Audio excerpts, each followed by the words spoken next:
दुनिया एक बड़े इकोनॉमिक टर्मोइल की दहलीज पर खड़ी है और इसकी वजह है अमेरिकी राष्ट्रपति डोनाल्ड ट्रंप का नया और aggressive step liberation day tariff. 2 अप्रैल 2025 को घोषित होने वाले इन व्यापक वैश्विक टैरिफ ने पहले ही वैश्विक बाजारों में हलचल मचा दी। ट्रंप का दावा है कि ये रेसिप्रोकल टैरिफ उन देशों को जवाब देने के लिए हैं जिन्होंने अमेरिका को निशाना बनाया है। आशंका है कि इस व्यापक शुल्क नीति से वैश्विक शेयर बाजारों में उथल-पुथल मच सकती है, जिससे कई देश आपातकालीन आर्थिक उपाय अपनाने के लिए मजबूर हो सकते हैं। ये कदम पूर्ण व्यापार युद्ध की दिशा में बढ़ सकता है, जिससे दुनिया एक आर्थिक संकट के मुहाने पर आ सकती है। कुछ विशेषज्ञों का तो ये भी मानना है कि ये कदम उस तीसरे विश्व युद्ध की तरह साबित हो सकता है, जिसकी आशंका अब तक मध्य पूर्व या यूरोप में संघर्षों से जोड़ी जा रही थी। लेकिन यहाँ अमेरिका का रुख जानना भी जरूरी है। अमेरिकी राष्ट्रपति डोनाल्ड ट्रंप ने इस रेसिप्रोकल टैरिफ को लिबरेशन डे करार दिया है, जो अमेरिकी उद्योगों को व्यापारिक देशों द्वारा रिप्ड ऑफ होने से बचाने के लिए लाया गया है। उन्होंने अपने टैरिफ प्लान को ऑल कंट्रीज तक विस्तारित करने का संकेत दिया है। ट्रंप ने भारत को बार बार हाईएस्ट टैरिफिंग नेशंस में से एक बताया है, जिससे ये स्पष्ट होता है कि जैसे ही यह मेगा ट्रेड प्लान लागू होगा, नई दिल्ली को इसके भारी असर के लिए तैयार रहना होगा। लेकिन इसके सटीक विवरण को लेकर अब भी असमंजस की स्थिति है। डोनाल्ड ट्रंप के लिबरेशन डे टैरिफ का असर अब भारतीय निर्यात पर भी साफ दिखने लगा है। ग्लोबल ट्रेड रिसर्च इनिशिएटिव यानी GTRI की report reciprocal tariffs and India के मुताबिक नया यूनिफॉर्म टैरिफ लागू होने के बाद भारत को अतिरिक्त 4.9% टैक्स का सामना करना पड़ सकता है, जो वर्तमान 2.8% से बढ़कर होगा। इस बढ़ते टैरिफ का सबसे ज्यादा असर कृषि, इलेक्ट्रॉनिक्स और फार्मा जैसे अहम क्षेत्रों पर पड़ेगा। कृषि उत्पादों पर टैरिफ 28.2% तक, इलेक्ट्रॉनिक्स पर 7.2% और फार्मा पर 10% से अधिक बढ़ने की संभावना है।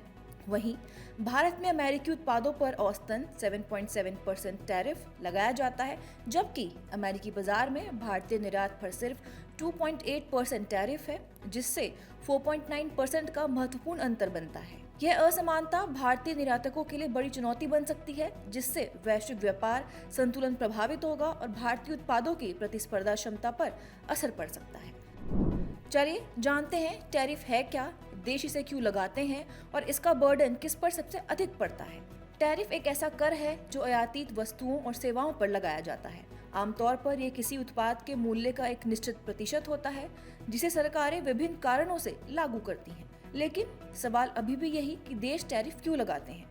इसका मुख्य कारण घरेलू उद्योगों की सुरक्षा होता है। जब विदेशी उत्पाद सस्ते दामों में किसी देश के बाजार में आते हैं, तो वे स्थानीय कंपनियों के लिए प्रतिस्पर्धा मुश्किल बना सकते हैं। ऐसे में टैरिफ घरेलू उद्योगों को बढ़ावा देने और सरकारी राजस्व बढ़ाने का एक प्रभावी तरीका बन जाता है, जिससे सार्वजनिक कल्याण योजनाओं पर खर्च किया जा सकता है।